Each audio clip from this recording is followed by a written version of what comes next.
but he left behind something dangerous. A kingdom so large and so rich that it attracted everyone who wanted to take it. His son Mansa Musa ruled for only 4 years before the Mossi warriors raided Timbuktu.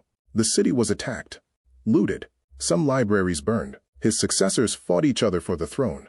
The Tuareg tribes pressed from the north. The Songhai Empire rose in the east and began stealing territory piece by piece. And then, worst of all, the gold trade routes began to shift. When the Portuguese started sailing down the West African coast in the 1400s, they found ways to trade gold directly with coastal kingdoms, bypassing Mali entirely. The empire that had controlled the world's gold supply slowly found that the world had found other ways to get gold. By 1600, the Mali Empire was gone. Timbuktu still stood. The university still taught.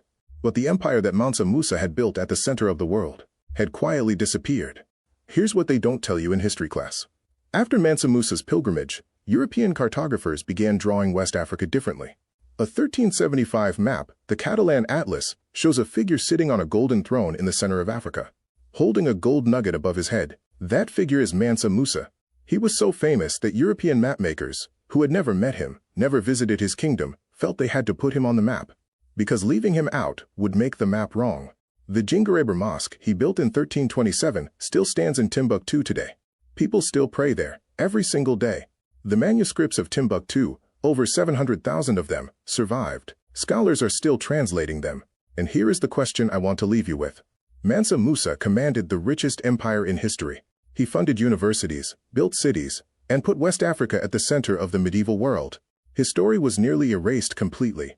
It survived because of one pilgrimage, one caravan, one act of extraordinary generosity that was so massive that the people it affected had no choice but to write it down.